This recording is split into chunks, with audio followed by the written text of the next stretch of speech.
everyone, I'm your host Pensyfan19 and welcome to the August 2023 Pensyfan Periodical. This is a monthly news series which covers most of the major railroading headlines from around the world, as well as my opinions on them. We have a lot of articles to go over today, so with that in mind, let's get rolling. First off, we once again start with news local to my home region, as Connecticut DOT revealed renderings of new awesome coaches and cab cars.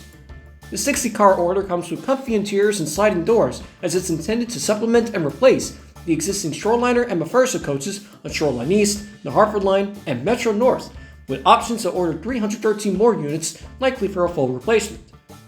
This class of railcars is to be called the Audencia, which is a brand new series from Alstom, and rather unusual that they didn't select an existing family name, such as the proposed bi-level Caradia coaches sharing the same family as several multiple units in Europe. Also interesting to note is that the front design is oddly similar to that of the Bombardier M7, likely as a nod to the predecessor company's history in the greater NYC area. As someone who constantly commutes on these railroads, I have two initial reactions. The first one is of awe, as the Audencia is a sleek-looking railcar that's a massive improvement over the existing fleet, and the potential nod to the M7 with the window design is an especially nice touch, as this comfy railcar also has the potential to rival the Siemens venture in the passenger railcar market. But my other reaction is one of concern, as Condot purchased outside of the group order of Siemens Chargers and Venture coaches, and history has shown that purchasing outside the group order can result in potentially worse quality products.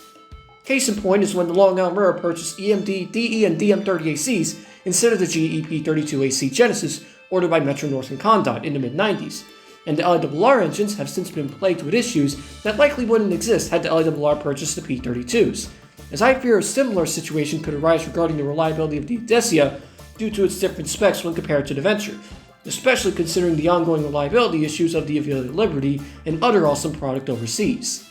Regardless, it's nice to see a brand new design of railcars that could potentially have a much needed lasting impact on the commuter and intercity rail market, and I'm glad that such a design is being trialed among the diverse fleet of the greater NYC region first. Speaking of which, here's some interesting news. LMVG has concluded that battery-powered train sets are more efficient than hydrogen-powered ones. BNSF has donated their hydrogen-powered HH-20B to the Oklahoma Railway Museum. Caltrain is to purchase battery-electric hybrid multiple units. Tri-Rail has sold their Colorado railcar bi-level DMUs to Mid-Am Rail Leasing. New Jersey Transit has seen engineer strikes starting January 1st if no new labor deal is reached by then. Diesel Motive has purchased an F7 with intentions to return it to revenue service. Berkshire Scenic is to restore a one-of-a-kind Bud Roger Williams set. The J&L Narrow Gauge Road has been suspended due to being labeled by the state of Ohio as an amusement ride. Lionel has released the Richard Petty Lion G Plus 2.0 engine. Train Sim World 4 has been released with fans outraged at their relatively high prices. The Montreal Canadiens practice arena is to be named in honor of Canadian National.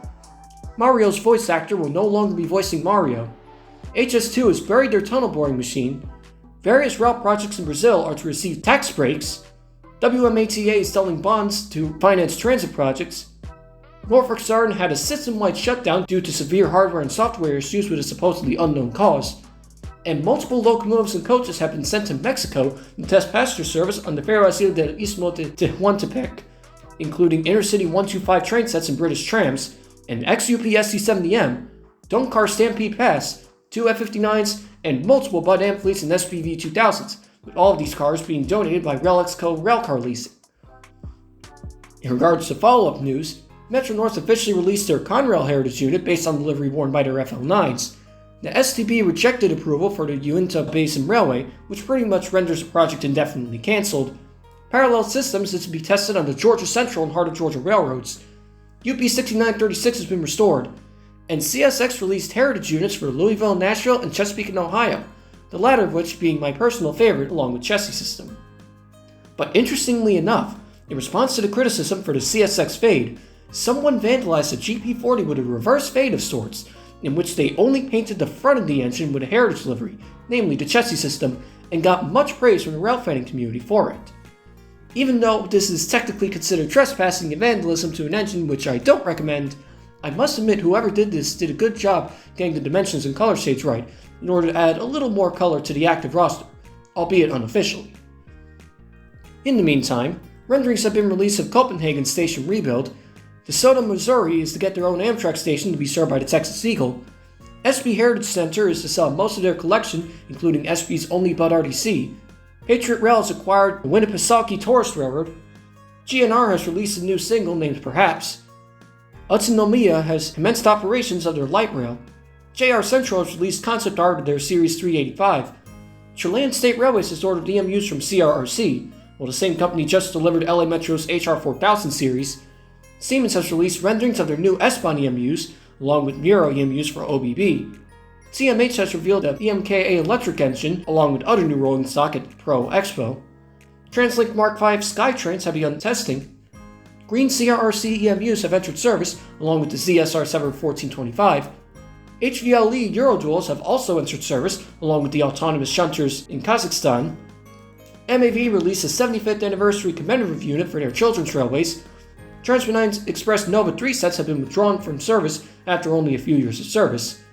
The Fort Wayne Historic Society is to restore 7 Empire State Express coaches. The Madison Railroad has revealed a Pennsylvania Railroad-inspired livery. Norfolk Southern has acquired an XCMQ AC4400CW, and the same Class 1 has reactivated a few SD70M-2s and designated them the SD70 ICC. Also, happy 42nd anniversary to the San Diego Light Rail, happy 40th anniversary to the Reading and Northern with a nice Heritage Unit 2, and happy 100th anniversary to Grand Canyon 4960. After all that, it is now time for this month's Meme of the Month. This month's Meme of the Month is LNER A4 at home. And now, the top story of the August 2023 Pensyfan Periodical is Amtrak partners with Texas Central Railway. For the first time in American railroading history, a federally owned passenger railroad has stepped in to work with planning and operations for the long-proposed privately owned Texas Central Railway. Incredibly enough, this news was released just hours after the earlier story about the Alsa Medecia, so it's rare to see two massive stories being released on the same day. But back to this story, this partnership will coincide with Amtrak's plans to specifically develop high-speed rail corridors, whether they be brand new ROWs or simply upgrade existing routes, which will be led by Andy Byford. And what better way to start a true dedicated high-speed rail corridor than between America's largest cities? Since Amtrak is now an official partner with Texas Central, this raises a series of questions yet to be answered, namely who will operate what aspects of the railroad, and what rolling stock will this line use, either the Shinkansen N700S train sets earlier promised by Texas Central, or the existing Avelia Liberty currently being tested in the Northeast. Although I'm sad to see the fully privately owned aspect of Texas Central being taken over by the federally owned aspects of Amtrak, I'm grateful that Amtrak picked up this project instead of leaving it to fade into history like so many other high-speed rail projects in the past, and it also brings up multiple possibilities for Amtrak to develop other little-known or indefinitely stalled projects, or to create dedicated corridors of their own. Thanks to Amtrak's intervention, the future now looks bright for Texas Central and several other high-speed rail projects in the US, as the backing of this project by a well-known railroad agency can help further develop future partnerships to bring more long-awaited true high-speed rail services across the country. Thank you everyone for watching this month's episode of the Pensyfan Periodical.